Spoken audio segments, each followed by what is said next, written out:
2 days after the big win, boy, I watched the volleyball team beat Nebraska. And then I had to go out and watch the football team whip Western Illinois. This was a big day. It was. Oh, it was fun. Today is September 17th, 2012, and I am visiting with John Kleinschmidt in his home in Ames. My name is Teresa Larson. Mr. Kleinschmidt, thank you for letting me talk to you today. Oh, you're very welcome. It's always good to have company in the home. It's sometimes I refer to these things as the home because my peers often talk about the home. Now, this is a different context, but we know what we're talking about. May I have your permission to record your voice and your picture today? Sure, that's fine. Thank you. Please tell me your birth date and where you were born.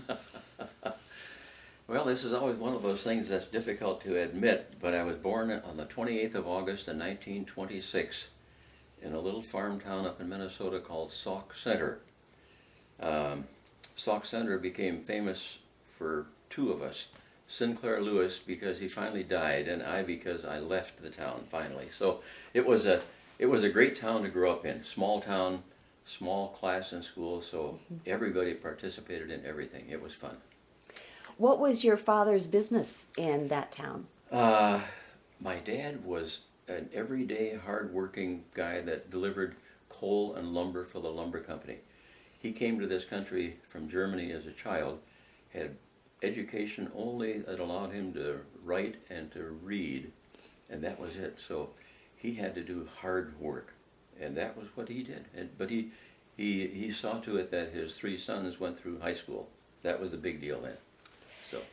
So you went to high school in that Minnesota town. Did you have any work experience during your teenage years? Well, one of the first work experiences I had a brother who was 7 years older than I that went to work in the local bank, and the banker played golf, and Sauk Center had a golf course, which was kind of unique in those days. And one day he told my brother Wally, he said, "You've got a younger brother." He said, "Have him go out to the golf course Saturday afternoon. He's ready to caddy."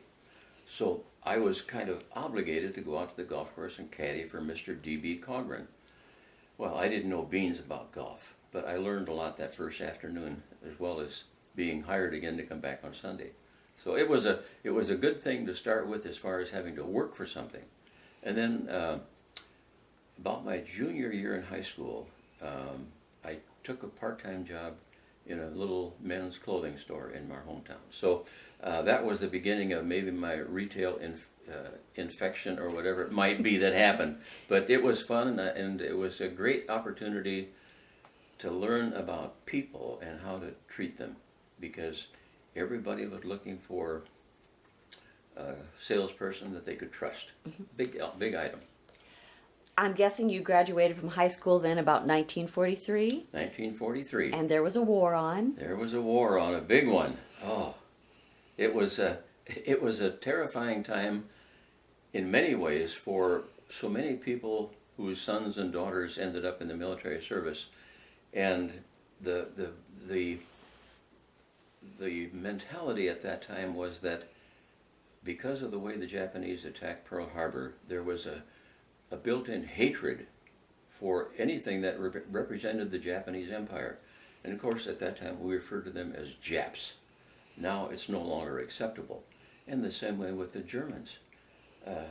They were despised, and yet so many of those of us that were of German descent ended up on our side instead of their side. So kind of a fascinating mix of all of the nationalities that blended into that.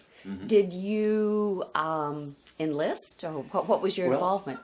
This brother of mine, who was 22 at the time the war started, it didn't take long, and he was over in the South Pacific, and he wrote back and told me, he said, "Whatever you do, don't get drafted. Join the Navy, join the Air Force, join anything that gives you at least a dry place to sleep." He said, "If you survive, at least you're clean." So just before my 18th birthday, this would have been in July of 44. Then I enlisted in the Army Air Corps, and I was very fortunate. I qualified for the cadet program, which gave you a chance to get into technical schools And eventually I was supposed to be a flight engineer on a B-29. So it was a big thrill. It was, and of course at 18 and 19 you're invincible. Nothing can hurt you. So it was a great experience. When you got out of the service, what were your options at that time?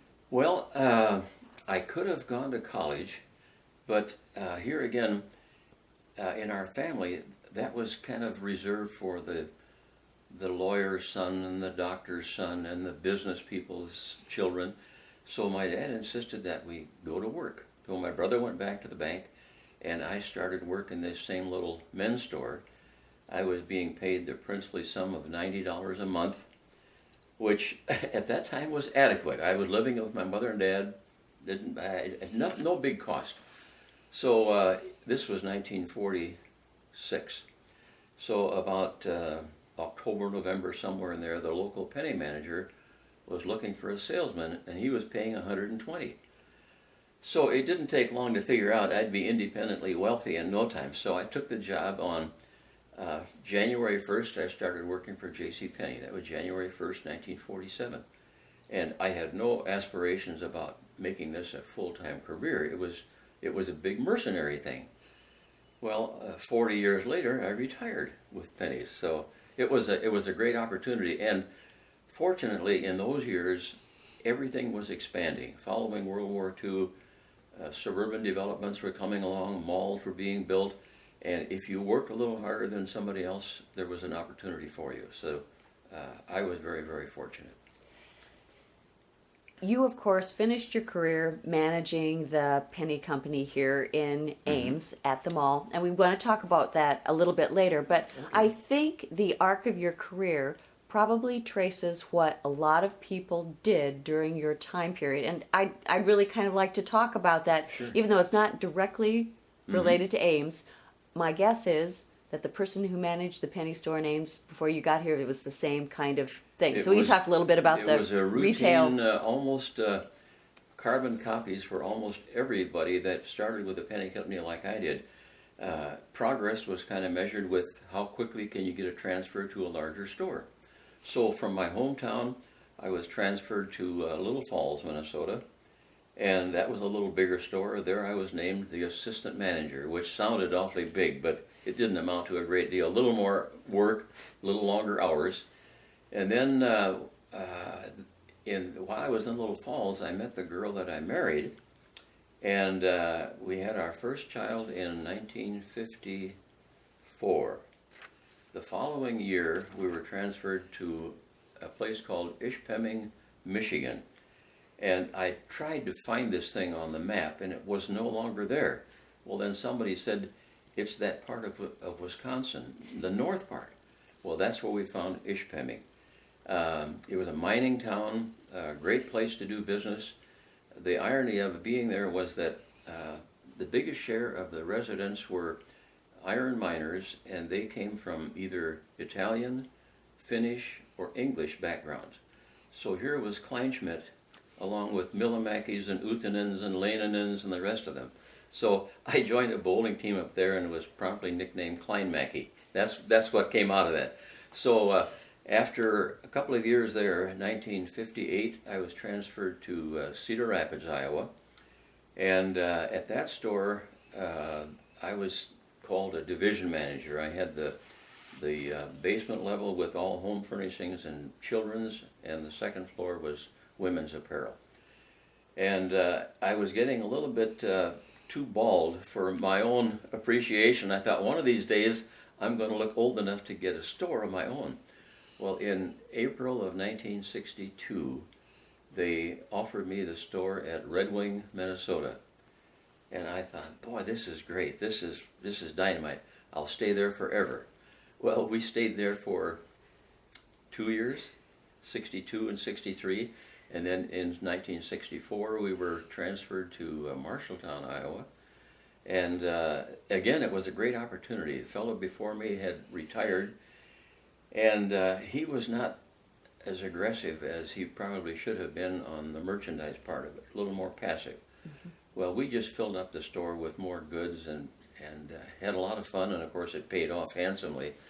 And then in 1967, we were offered La Crosse, Wisconsin, which was another great opportunity. It was a downtown older store. It was a basement, a main floor, balcony, a second floor, and a third floor stockroom.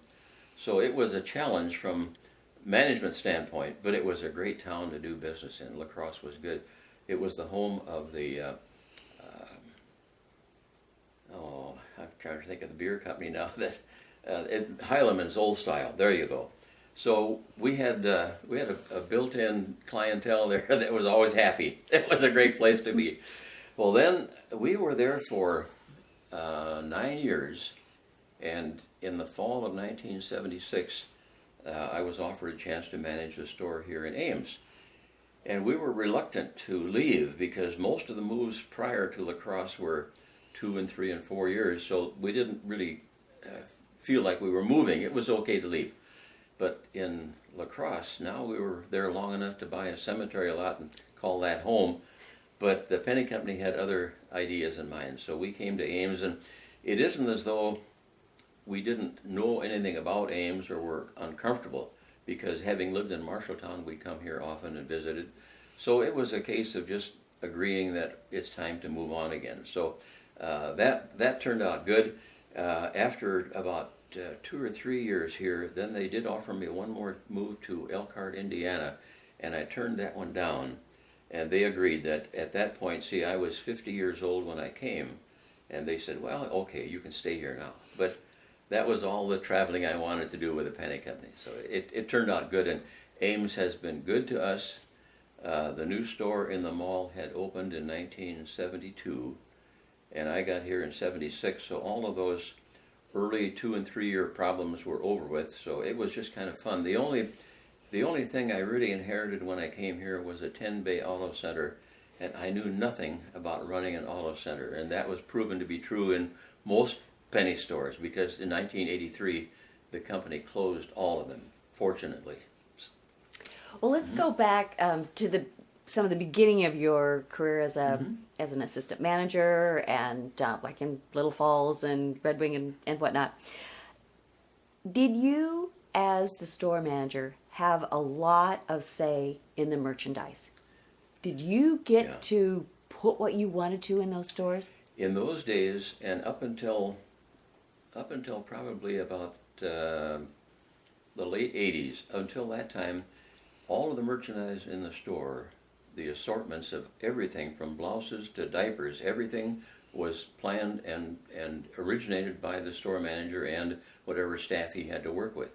So we would pick out the samples in piece goods, we'd pick out everything, and it was a real job of trying to figure out what was right and the right quantities, because it was a constant movement all the time. A seasonable thing was such that you were always living about 9 months in advance of today. If it was Easter, we were getting ready for back to school and Thanksgiving.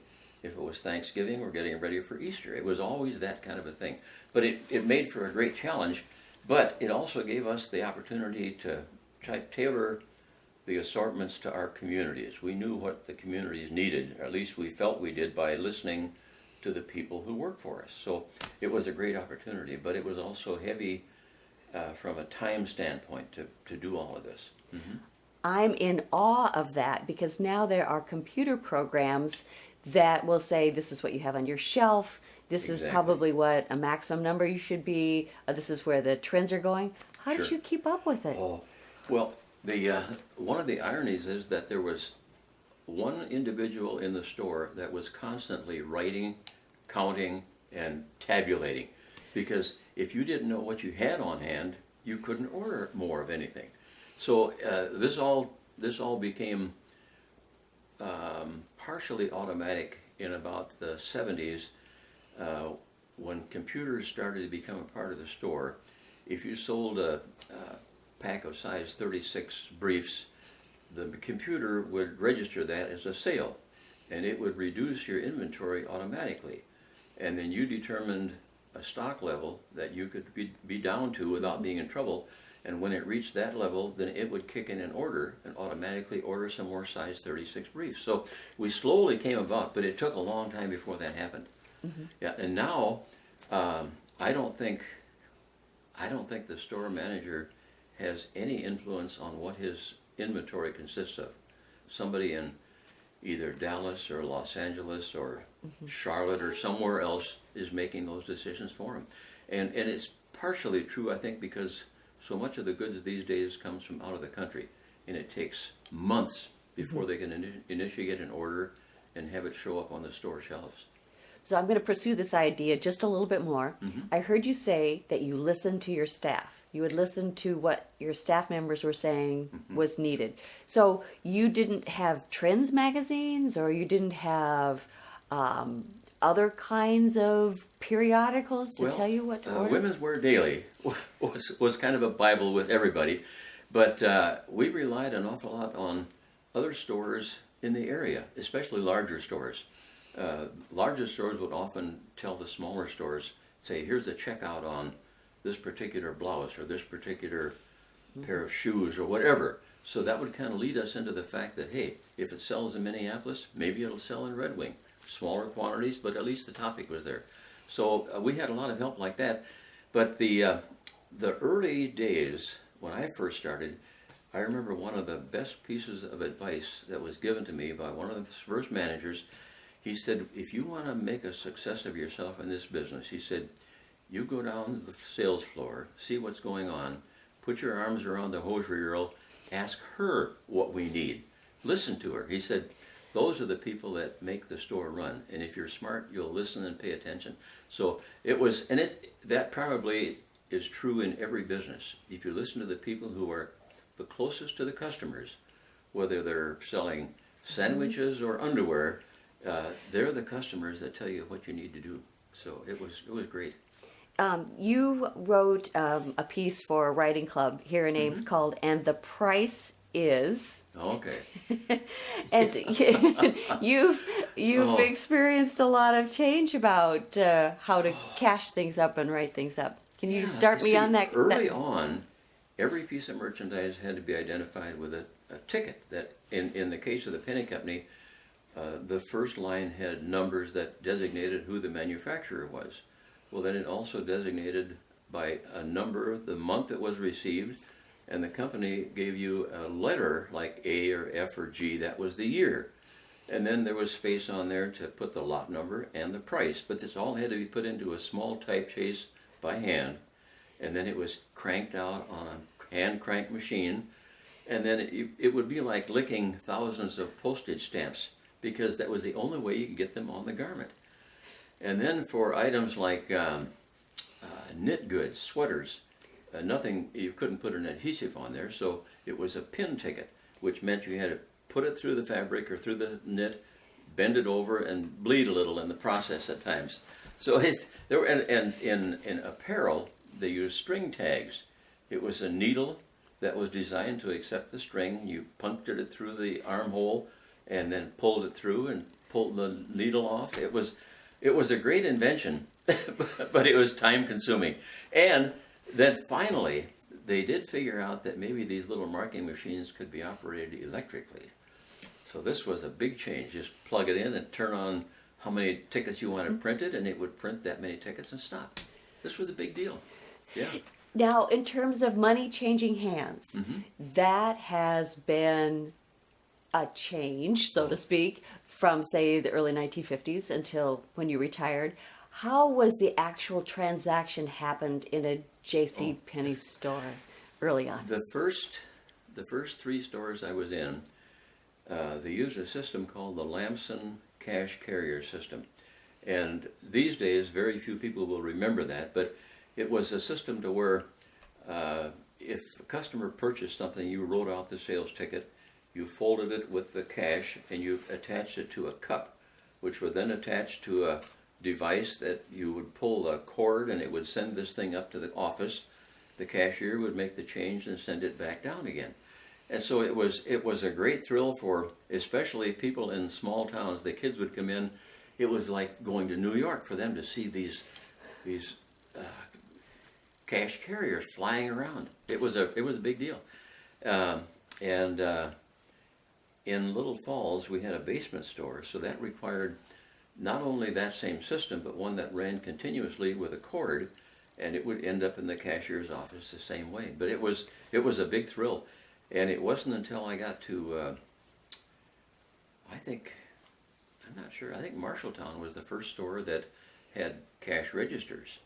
Before that, it was always these cash carrier systems. So it took a long time to get over that. And then, of course, in the early days, it wasn't at all uncommon for somebody to put a mouse in one of those containers, send it up to the cashier, who would scream, and always it was nobody ever admitted to doing it, but it was done.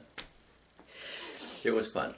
And would you say that penny stores across the United States had that same system? Yep. Pretty universally. It was universally done throughout the company, and the stages of change usually ended up with larger stores and larger markets being the first change. Then it would filter its way down to the small stores.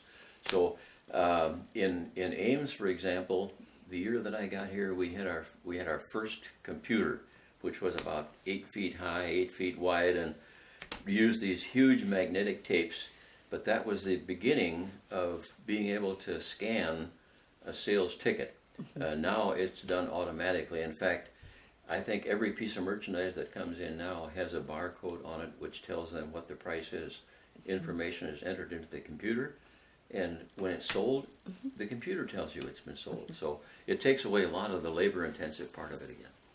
There was still a lot of input that a store manager had, for example, when you came to Ames in 1976. Let's talk a little bit about how you positioned the store, how you got people's attention, and how you, I mean, at the time there might possibly have still been a little bit of tension between Main Street, I don't know, but... Well, yeah, when most of the malls were developed, of course it took stores from downtown, and in Ames it was Sears, Penney's, and Yonkers. So the downtown merchants were not too kind about this change. We were kind of destroying Main Street. But it was inevitable. It happened all over. So everybody got over that, because at this point then, instead of the customer going to Des Moines, at least they were able to stay in Ames, which was a positive thing. So it required a lot of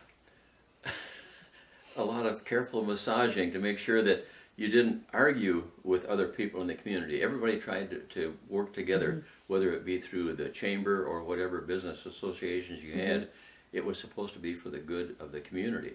That's why even these days, with so much of the retail sales going to Ankeny and Des Moines, it's imperative that Ames changes and becomes the shopping hub again. So slowly, North Grand is making its change, and I think downtown has done well in creating itself as a cultural district, and that's been a positive thing for them too.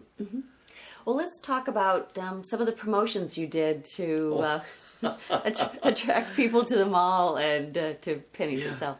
The year we got here, well, see, we got here in 1976. The following year was the first year that they resumed the Iowa State football program.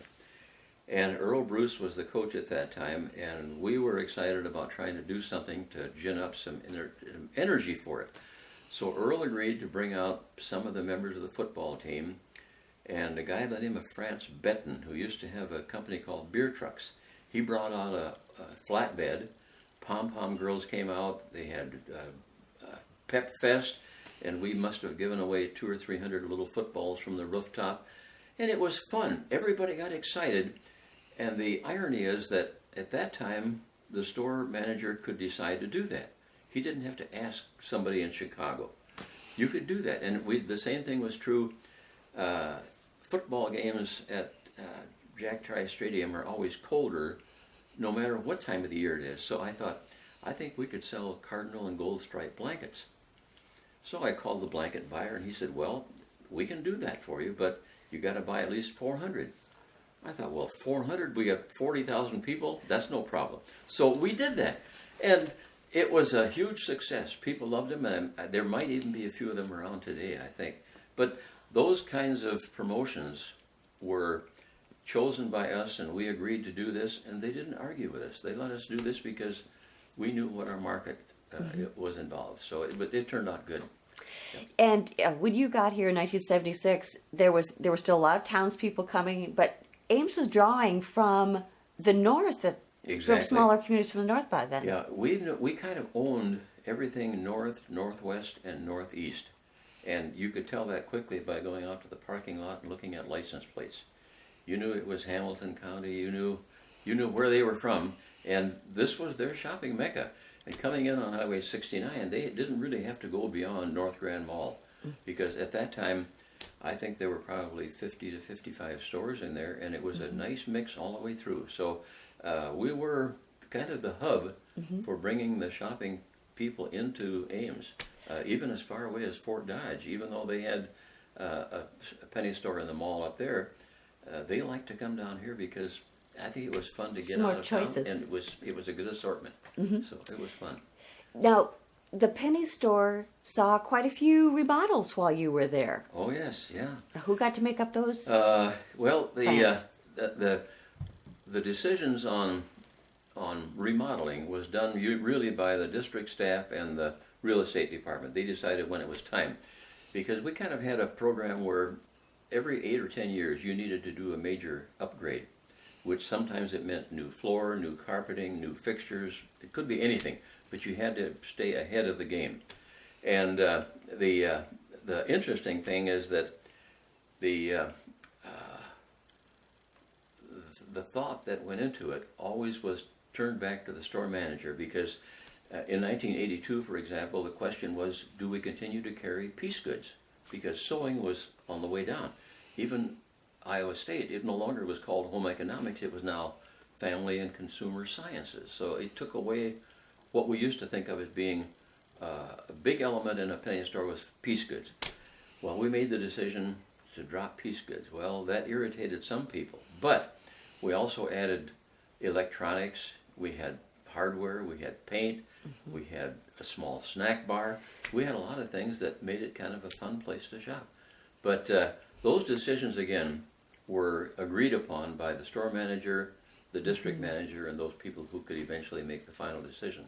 So, but we had to have reasons beyond just an emotional response, because piece goods, even now, there are piece goods stores like Joann's that do well, but you don't find too many department stores that carry fabric anymore. It just isn't done. Sign of the times. Exactly. Something changes. Sure. Exactly. I'm still struck by the fact that you started working for a small men's retail store in Sauk Center, Minnesota, and you had this long, successful career in J.C. Penney's. Now, nowadays, you'd probably would require a marketing degree, and you'd have to have this and this and this. I couldn't get an interview today because I didn't go to college. I just finished high school, went to the service, came back.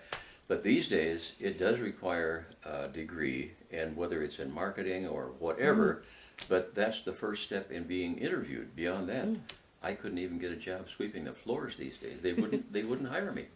And that cuts two ways, because all of the years of learning and training and doing everything, you do figure out what needs to be done, sometimes the hard way, but you do figure it out. And now I'm not so sure that the people that may have a degree, maybe that's valuable, but it doesn't give them the experience that we used to require. And maybe that's not as important now, because even the merchandise assortments are shipped in, and all you have to do is be able to open the carton sometimes and put it out. As a retailer for more than 40 years, some of the funniest and some of the maybe most eye-raising stories have got to involve interactions with the customers. I think some of the most amusing things probably dealt with the return policy that the Penny Company initiated way back in the beginning. No matter what a customer brought back for a return, if they wanted a refund, you gave it to them, whether they had a receipt or not. That was their policy. Well, it wasn't hard to figure out once in a while if somebody would bring in, I remember so vividly a couple of times people would bring in a package of sheets. And this was something they had just gotten a few weeks ago from their point of view, except that you could smell the mothballs in there. It came from Aunt Annie's cedar chest. Aunt Annie passed away, and we found these sheets. Take them back to the Penny Company. So we give the money back. It was the same thing with shoes, especially bedroom slippers. Those were always gifts that were given to Grandpa. He never used them, but they were in the cedar chest. Well, they came out after Grandpa died, and the box they came in was probably one that had changed color and style for at least 10 or 15 years. But they were convinced that they could take these back to Penny's, we give them their money back. So we did that, and we did it tongue-in-cheek because you really knew that they were lying to you, but you couldn't say that. And now,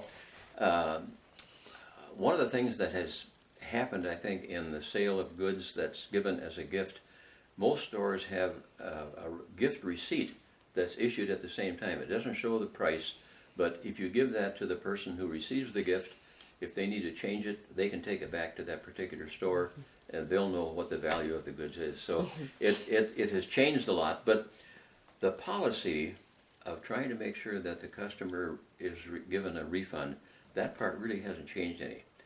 If they feel they're entitled to a refund, you give them the money back. It's the least expensive advertising you can do, and it's most deeply felt because if someone comes in with a legitimate return, you treat them fairly, and it's great. It's the best thing you can do because they remember that. And if it's done with a tongue-in-cheek and with a wrong attitude, they remember that too. So well, you probably had loyal customers as well. You probably yes. had people that were memorable for other reasons than that. Yeah, I had a fellow, one of the first things that they taught you in the Penny Company was to learn how to fit somebody with a pair of shoes. And I remember in Little Falls, a big husky farmer came in and he was walking kind of in a side saddle. It looked like his feet or back were hurting. And so he wanted to buy a pair of work shoes. And I said, well, what size? He said, I wear a pair of 9-4-EEs. Well, there is no such number as a 9-4-EE. There's a 9-4-E. But he thought he had a wide, short foot. Well, I measured his foot. It turned out his foot was longer than he said, and it was a little narrower. So I fitted him with a pair of shoes that I said, these are going to feel good. He looked down. He said, those are not 9s. I said, no, they're 10.5. He said, I wear a 9. Well, we argued for a while, and finally, I did something that I should not have said. I said, you take them and wear them. If they aren't comfortable, you bring them back. Well, about a month or so later, this guy comes in the front door and he shouts my name, comes down, gives me a big bear hug. He uses a few obscenities in describing his comfort, and he says, I just have never felt so good in my life. Those shoes are great. So sometimes there are rewards when you do something, but the customer is not always, they don't always accept that. They think you're pulling something on them. But in this case, he found out that I knew more about his feet than he did. It also strikes me that you know things, that I have no other way to put this, but you know things about genders, men and women, that most guys wouldn't. You probably know things about women's apparel that most guys wouldn't. And you probably know things about house goods that most guys would not. Yeah, that was one of the, I suppose it could be a curse or a blessing, but starting in a small store, you had to sell everything. If you happened to be in the store and somebody wanted 2 yards of percale material, you learned how to cut that off. If they wanted to buy First diapers, of all, you know how to say it. I knew how to say percale, that's right. And then if they bought anything, whether it was shoes or socks or corsets or bras, whatever, you had to be able to do that. So you blushed a few times, but you got used to the idea that this is a typical thing to do. It's part of being in business. So you swallowed those things, but you learned a lot in the process too. You learned the right questions and the wrong questions. But it was a great learning experience, and it could only come by doing it. There's something that can never be taught. And that was, again, one of the greatest assets we had early in the Penny Company was that we had to spend a huge amount of time on the sales floor. Selling was what we were supposed to do. Anything else that went beyond that or was an adjunct to that, that was to be done in the early morning hours or the evening hours. So we didn't work 9 to 5 by any means. Retail was a long, tough job. Tell me how the hours started for you, say when you were in Little Falls, Minnesota, and then we'll work up to working in Ames. Or you don't have to do every store, but the irony, going back to this starting, going from $90 to $120, to me that was $30 a month. Well, it turned out that when I went with the Penney Company, the hours were much longer. So the rate per hour was somewhere around 24, 25 cents by the time I got through with it. But there again, you had to understand that this is part of the learning process. And even in those days, a job was critical. You just didn't bounce around. If you started something, you stayed with it. And there was always the opportunity that someday you might be the guy who's running that store. That was a pretty big deal. So you had to pay attention to a lot of things. And the best way to do that was to listen and to get involved in every facet of store operation, whether it was sweeping the sidewalk in the morning, turning down the awning, whatever it took, you had to do that because that was all part of the job. And you didn't hire somebody to do those things because you could and you did. That was simple.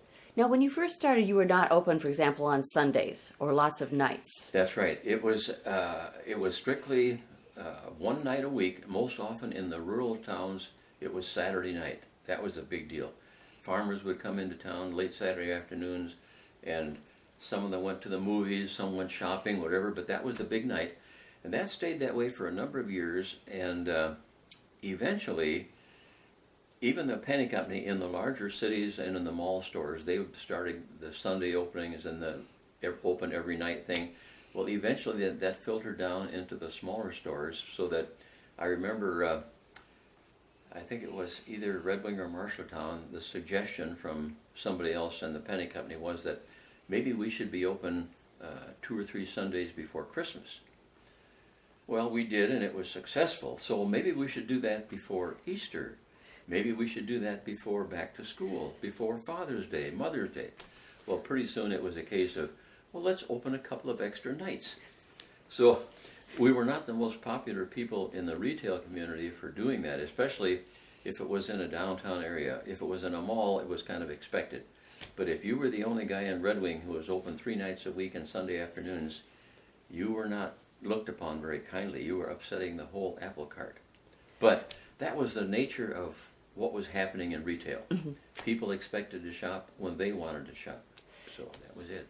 And there were more family members in the workplace. In other words, when there were women going into the workplace more frequently, then they didn't have those 9 to 5 hours for shopping. They wanted to be open They in were the evening. also in the workforce, and their jobs and their hours were such that evenings and Sunday afternoons were big shopping time for them. In fact, I can't recall specifically, but my guess is that from Friday night till Sunday afternoon represented probably 40% of a week's volume.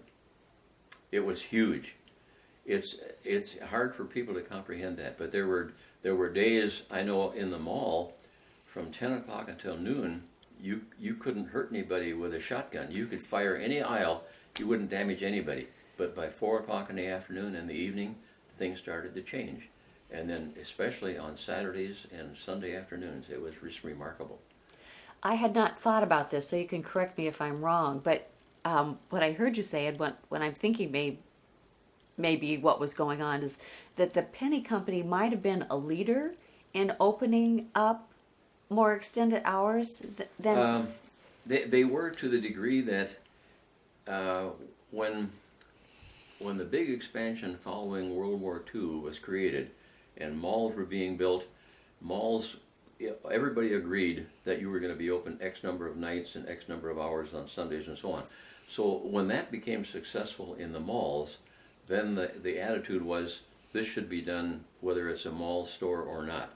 And that's when the whole attitude started to change. And again, it was not something that we really wanted to have happen, but we knew it was inevitable, because if we didn't open the stores in Red Wing or in La Crosse or in Marshalltown, those customers were going to go to Des Moines or Madison or Minneapolis or somewhere else, because those stores were open. So it was kind of a defensive mechanism. You had to compete even if it was 50 miles away. So, for example, in Marshalltown or La Crosse, the Penney Company was open more hours of the retail week than maybe their neighbors, pretty consistently. That's right. Okay. And especially in in the smaller towns, the penny store might have been the only one that was open. The rest of them was still staying closed. They really weren't that anxious to expand their hours, and that was understandable too, because so many of the small towns, the people that owned the store, the husband, the wife, whoever, for them to ask for more hours was not exactly desirable. They thought when 5 o'clock rolls around, I want to go home. Well, now we were upsetting their whole system, and they could understand it, even if they didn't like it. They knew this was the trend that was going to happen. So, Well, you've alluded to some things that made you successful. I'm going to summarize some of them, and you can say whether I'm right or not. It sounds to me like you listened well and you worked hard. you had to, really. But I think the great opportunity with the Penny Company was that there was the chance for you to achieve something that was kind of successful. And it wasn't as though you were going to become a millionaire. None of us did. The early guys in the Penny Company were the ones that made the money, because when Mr. Penny first started, if he hired you and thought you were ready to open another store, then he would ask you to put in a third of the inventory dollars, he'd put in a third, and then the combined would put in the other third. Well, then if you hired someone else after you had your store, they would put in a third, you'd put in a third, Mr. Penny put in a third. So this was a cobweb effect. And it was a profit sharing thing. If you had a third investment in the store, you got a third of the profits at the end of the year. And they may not have been huge, but they were a lot bigger than most people realized. So the early people were the big beneficiaries. There was a family in Marshalltown. The last name was Horn. His name was Virgil Horn. Became hugely wealthy. In fact, I think his daughter or one of his grandchildren gave a huge amount to Marshalltown in just recent years for either the YMCA or one of the, and these people had huge incomes. They didn't realize how wealthy they were because many times it accumulated in penny stock. Well, that changed after World War II. Most of us never had that opportunity, but in retrospect, they still had an opportunity for us, and it was great for us to be able to one day say, I managed a penny store. Yeah. I did it. And the other thing that you had a lot of autonomy. You could make a lot of decisions yourself, like advertising decisions, for example. Let's talk a little bit about advertising. Yeah, in Ames here. We had a kind of a unique thing in Ames when we came in 1976. 1976. The following year, they opened a new store in Valley West Mall. Well, the best way to get everybody to share the cost of advertising was to buy newspaper space in the Des Moines Register. So Valley West was involved, downtown Des Moines was involved, Marshalltown, Ames, Fort Dodge. Well, the costs were based on your volume. And at that time, we were the biggest volume store. So we paid a bigger share of the advertising costs than Valley West did. Well, eventually Valley West outgrew us and they became the big gun. But to start with, it was kind of a distasteful thing that we were getting 15,000 in circulation in Ames, and Des Moines was getting 200,000, and we were paying a bigger share of the bill. So the concept was good. Combine advertising cuts down the cost for everybody, but it certainly was not fair, and I made myself known to everybody that this was not right. And then the other thing that happened, Iowa is primarily a Hawkeye state, although it's changing now, but that was the perception for years, was that everybody backed the Hawkeyes. Well, they had an ad combine out of our district office in Davenport one year, and the ad was all 59 stores in Iowa back the Hawks. I had nothing to do with this. Oh my. But I caught the brunt of a lot of criticism. I had people coming in cutting up their charge cards. They swore at me. I said, I can't change this. Well, Davenport finally understood that there was more than one university in the state of Iowa. But I couldn't change that, but that was part of that advertising combine for all the stores. So I suffered for a while, but now I think we're getting payback in the form of we're beating them more than they're beating us. would you like to take the call? Well, it's probably